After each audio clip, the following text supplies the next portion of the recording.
Hello DEC students, welcome my channel. आज मैं discuss करूंगी डीईसी के इम्पोर्टेंट क्वेश्चन आंसर जो कि प्रीवियस के से लिए गए हैं बिना आंसर के।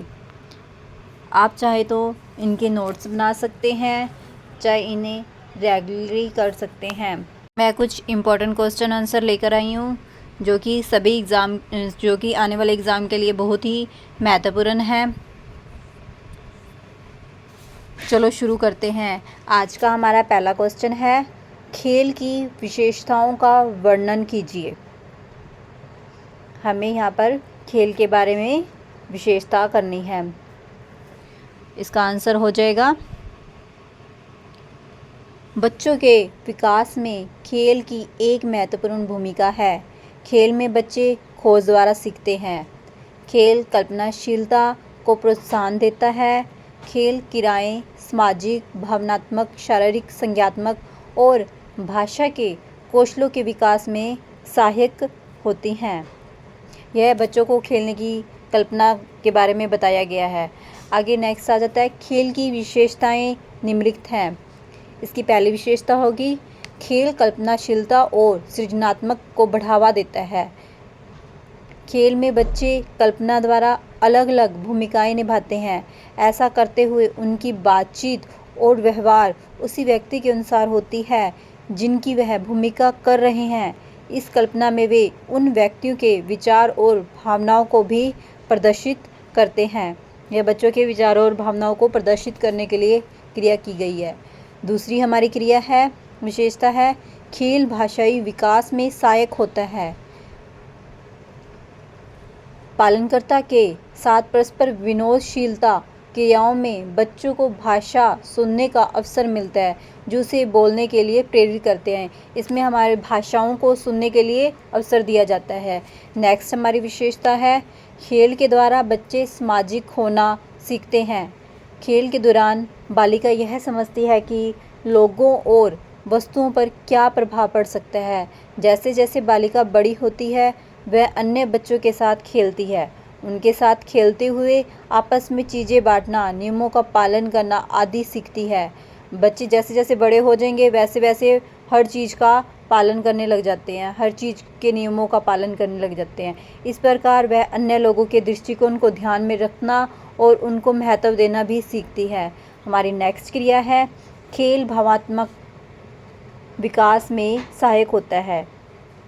खेल क्रियाएं बच्चों को हर्ष, उल्लास, क्रोध, भय और दुख को व्यक्त करने का अवसर प्रदान करती है। खेल में कुछ भी मजाक करने की छूट होती है, बशर्ते कि उससे किसी को कोई हानि ना आए। इससे बच्चों के मन में भय और दुख को व्यक्त करने की संकल्पना पैदा होती है, भावनात्मक पैदा होती है, जिससे बच्चों को किसी भी प्रकार की कोई हानि नहीं हो सकती। ये था हमारे खेल की विशेषताएं। आगे नेक्स्ट है, दूसरा क्वेश्चन है हमारा, जीवन के प्रथम 2 वर्षों में बच्चों की विचार शक्ति योग्यताओं के किन्हीं 2 पहलुओं विशेषताओं का उदाहरण देते हुए वर्णन कीजिए। हमें 2 वर्षों में बच्चों की विचारधाराओं को व्यक्त करने के लिए पहलू और विशेषताओं का उदाहरण देना है। हमारा इसका आंसर आ जाएगा, जीवन के प्रथम 2 वर्षों में बच्चों की विचार शक्ति योग्यताओं की विशेषताएं निम्नलिखित हैं। हमारी पहली है भाषा विकास, भावनात्मक विकास, अनुकरण, स्मृति, इंद्रियों का उपयोग। फर्स्ट है भाषा विकास। बच्चे धीरे धीरे शब्द और वाक्यों को समझने लगते हैं तथा उनका उपयोग करना प्रारंभ करने लगते हैं। इसमें बच्चे धीरे धीरे विकास करने लगते हैं, अपनी भाषाओं को व्यक्त करने लगते हैं। उदाहरण है जैसे कि एक बच्चा अपने माता पिता को माँ और पापा कहना सीखता है। वह अपनी ज़रूरतों को बोलने की कोशिश करने लगता है, जैसे पानी के लिए वह मम कहता है। इस तरह से बच्चा धीरे धीरे बोलना करना सीख जाता है। हमारा नेक्स्ट, भावनात्मक विकास। बच्चे अपनी भावनाओं को व्यक्त करने लगते हैं और दूसरों की भावनाओं को समझना शुरू करते हैं। भूख लगने पर वह रोते हैं तथा सामने वाले को बताते हैं उन्हें क्या चाहिए। इसका उदाहरण हो जाएगा जैसे कि एक बच्चा अपने माता पिता से अलग होने पर रोता है, यहाँ वो अपने बिछड़ने के दर्द को रोककर व्यक्त करता है। हमारा तीसरा है अनुकरण। बच्चे दूसरों के कार्यों की नकल करना सीखते हैं। वे वही करते हैं जो वयस्कों को देखकर सीखते हैं, जो भाषा और कौशल विकास में मदद करता है। जैसे कि बच्चा देखता है कि माता पिता चम्मच से खाना खाते हैं, तो वह भी चम्मच से खाना खाने लगता है। इस तरह से बच्चे धीरे धीरे क्रियाओं को धीरे धीरे समझने लगते हैं। आगे नेक्स्ट है स्मृति। बच्चे धीरे धीरे घटनाओं और अनुसरण को याद रखने लगते हैं। वह छोटे छोटे खेल के नियम याद करते हैं। बच्चे धीरे धीरे अनुभवों और घटनाओं को महसूस करने लगते हैं, याद करने लगते हैं। इससे वह खेल के नियमों को भी समझ पाते हैं। उदाहरण जैसे कि एक बच्चा एक गेंद को देखता है और उसे फेंक कर पकड़ने के लिए हाथ बटाता है। बच्चे ने यह याद कर लिया कि गेंद एक बार फेंकनी होती है और फिर पकड़नी होती है। बच्चा गेंद के बारे में सारा कुछ समझ जाता है। नेक्स्ट है इंद्रियों का उपयोग। बच्चे अपने आसपास की दुनिया को छोड़कर छूकर, देखकर, सुनकर, सूंघकर और चखकर अनुभव करते हैं।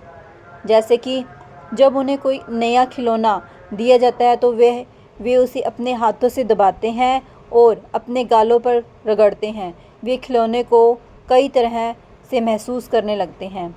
नेक्स्ट क्वेश्चन है 4 वर्ष की आयु वर्ग के 20 बच्चों के समूह के लिए क्रियाओं की अनुसूची की योजना बनाएं और बताएं कि प्रातः 9 बजे से दोपहर 12:30 बजे तक क्या क्रियाएं की। इसमें एक हफ्ते की क्रिया बतानी है, सुबह से लेके दोपहर तक की अनुसूची को तैयार करना है। जैसे कि किसी भी अनुसूची के बारे में बताना है, सुबह से लेके बच्चा शाम तक क्या करता है स्कूल में जाने के बाद। एक सप्ताह की संतुलित अनुसूची बनाए जो विकास की हर क्षेत्र को बढ़ावा देती है। साप्ताहिक क्रियाओं की सूचना हमने एक हफ्ते की सोमवार से लेकर शुक्रवार तक की समय सारणी बनाई है। सुबह 9 बजे से बच्चों का पहुंचना, उनका स्वागत, प्रत्येक बच्चे से बात करना, सभा का आयोजन, बाल कविताएं जिसकी मैंने योजना बनानी है उसके बारे में बच्चों से बातचीत करना और उनसे पूछना कि वे क्या क्या चाहते हैं।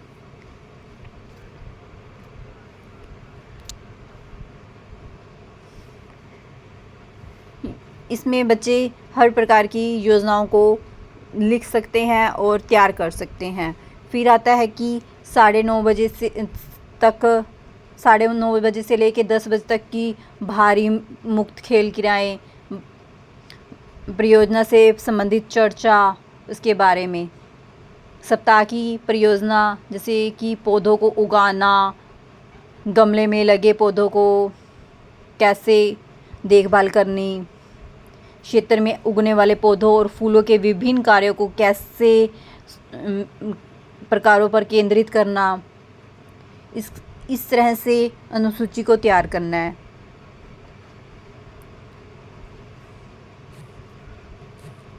बच्चों की सहायता से ध्वनि उत्पन्न की जाती है, कैसे उनसे उपयोग में लाया जा सकता है।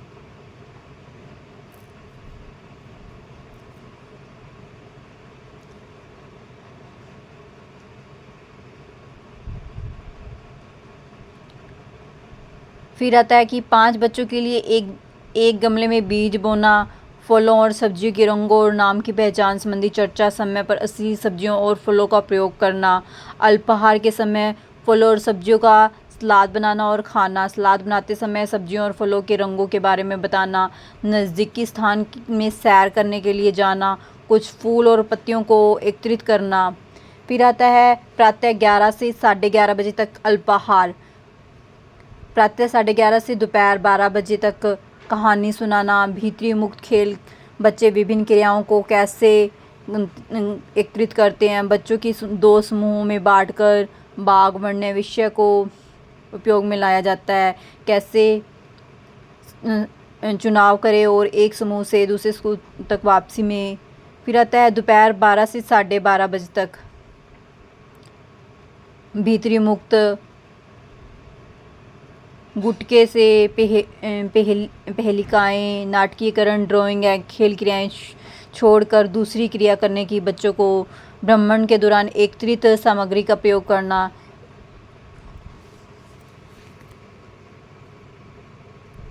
फिर स्वतंत्रता, दोपहर 12:30 से 12:45 तक घर वापसी।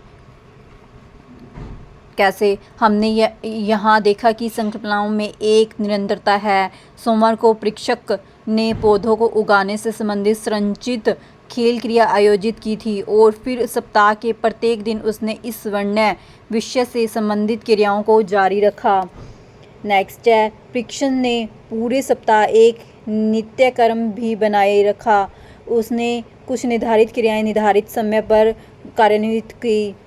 फिर है, प्रशिक्षक ने ओजस्वी क्रियाओं के बाद शांत और विश्रामदेह खेल क्रियाओं को स्थान दिया तथा सरल खेल क्रियाओं के बाद थोड़ी कठिन खेल क्रियाएं प्रस्तुत की। इस तरह से बच्चों की पूरे दिन की दिनचर्या को हम तैयार कर सकते हैं। बच्चों को समय समय पर क्रियाएं निर्धारित की जा सकती हैं, उनका अवशोषण किया जा सकता है।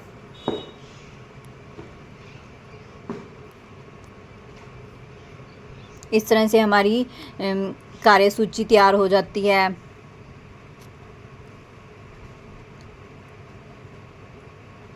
एक सप्ताह की कार्यसूची तैयार की जा सकती है। अल्पाहार, भीतरी मुक्त खेलाएँ 12:30 से 12 से 12:30 बजे तक के बीच में क्रियाओं को कैसे निर्धारित किया जाता है।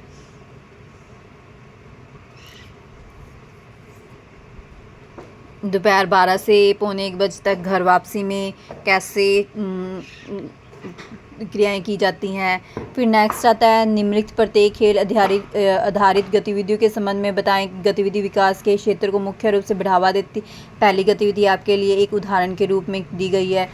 फिर वही वैसे इस तरह से एक क्वेश्चन जरूर आता है एग्ज़ाम में। ऐसी क्रिया अनुसूची को तैयार करना पड़ता है। भूमिका, अभिनय, कहानी सुनाना, चिड़ियाघर का भ्रमण, जमीन पर खींची गई सीधी रेखा पर चलना।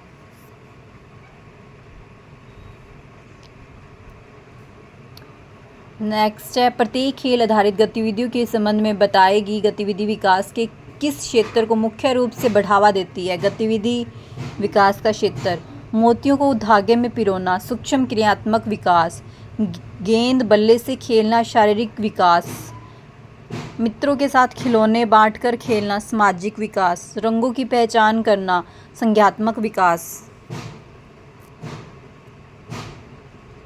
इस तरह से हमें विकास का क्षेत्र गतिविधि को बढ़ावा मुख्य रूप से बढ़ावा कैसे देते हैं।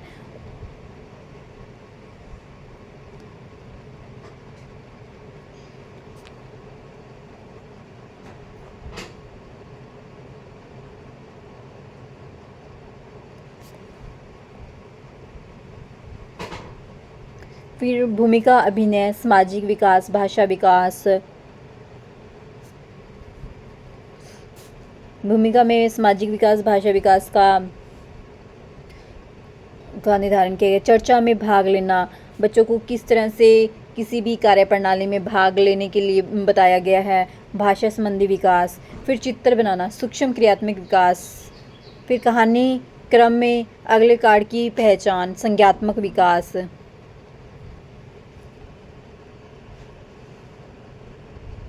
इस तरह से हमारी क्रिया सूची को हम तैयार कर सकते हैं।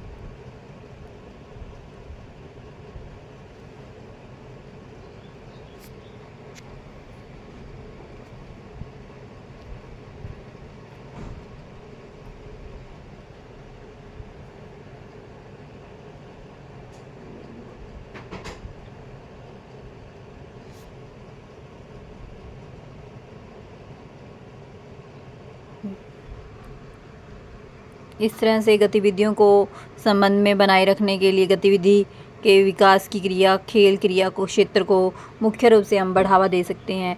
नेक्स्ट है हमारा शालापुर केंद्र के पाठ्यक्रम का मूल्यांकन करते समय आप जिन 4 पहलुओं को ध्यान में रखेंगे उन पर चर्चा कीजिए। आपने जिन पहलुओं को चुना उनके महत्व को स्पष्ट कीजिए। हमें शालापुर में किस तरह से मूल्यांकन करना पहलुओं को हमने समझा। इसका उत्तर है शालापुर केंद्र के बच्चों के पाठ्यक्रम का मूल्यांकन करते समय हम कुछ सिद्धांतों को ध्यान में अवश्य रखेंगे, जो कि निम्नलिखित हैं। प्रत्येक क्षेत्र के विकास संबंधी कुछ क्रियाएं अवश्य होनी चाहिए, जैसे कि सप्ताह में विकास के प्रत्येक क्षेत्र को ध्यान में रखकर गतिविधियां होनी चाहिए, जिसमें शारीरिक तथा क्रियात्मक विकास, सामाजिक विकास, भावात्मक विकास, संज्ञात्मक, अज्ञानात्मक विकास और भाषा संबंधी विकास शामिल हैं। हमें सप्ताह में प्रत्येक क्षेत्र को ध्यान में रखकर गतिविधियों को तैयार किया जाता है। नेक्स्ट है संरचित और मुक्त खेल क्रियाओं, बाहरी तथा भीतरी खेल क्रियाओं, ओजस्वी और शांत खेल क्रियाओं में संतुलन होना चाहिए। जैसे कि शांत क्रियाएं और वे क्रियाएं जिनमें अनन्य मनस्कता अपेक्षित होती है। ओजस्वी और शांत क्रियाएं सामूहिक विकास को बढ़ावा देती हैं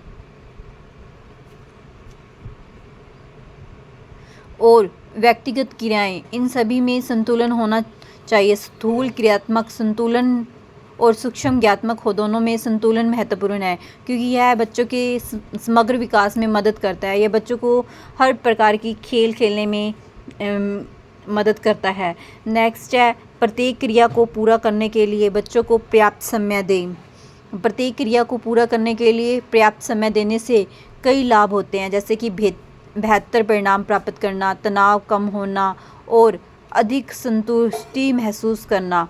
जब हम बच्चों को पर्याप्त समय देते हैं तो वह त्रुटियां कम करते हैं और कार्य को अधिक प्रभावी ढंग से कर सकते हैं। इस तरह से बच्चों को तनावपूर्ण और अधिक संतुष्टि महसूस होती है, जिससे बच्चे की त्रुटियां कम करने में अधिक से अधिक प्रभावी ढंग को हम कार्य कर सकते हैं। फिर है पाठ्यक्रम खेल पत्ति पर आधारित होना चाहिए। पाठ्यक्रम को खेल पत्ति पर आधारित इसलिए होना चाहिए क्योंकि यह बच्चे के सीखने की प्रक्रिया को अधिक आकर्षण, मनोरंजक और प्रभावी बनाता है। खेल पत्ति के माध्यम से बच्चे अध्ययन में रुचि लेते हैं। इस तरह से यह शालापुर में जाने से इस क्रियाओं को हम विस्तृत कर सकते हैं। फिर आता है नेक्स्ट, अपरिचित के प्रति विगड़ता और बिछुड़ने का भय के बीच अंतर बताते हुए वर्णन कीजिए। इसका आंसर है अपरिचित के प्रति विगड़ता। यह एक ऐसी भावना है जो बच्चों को किसी अज्ञात या अप्रत्याशित स्थिति, व्यक्ति या घटना से डर या बेचैनी का अनुभव कराती है। छोटे बच्चों में अपरिचित लोगों के प्रति चिंता, जैसे अजनबी चिंता कहते हैं, यह एक सामान्य व्यवहार है जो बच्चों के विकास का एक हिस्सा है। यह चिंता तब शुरू होती है जब बच्चे अपने परिचित और अपरिचित लोगों के बीच अंतर करने लगते हैं। परिचित और अपरिचित में भेदभाव करने में अंतर करते हैं। आमतौर पर यह 6 महीने से 18 महीने के बीच उभरती है। यह 2 से 3 साल की उम्र तक बनी रहती है। फिर आता है कारण, जैसे कि यह चिंता विकास का एक हिस्सा है क्योंकि बच्चे दुनिया को धीरे धीरे समझने लगते हैं और अपने परिजनों के अलावा दूसरों पर भरोसा करना सीखते हैं।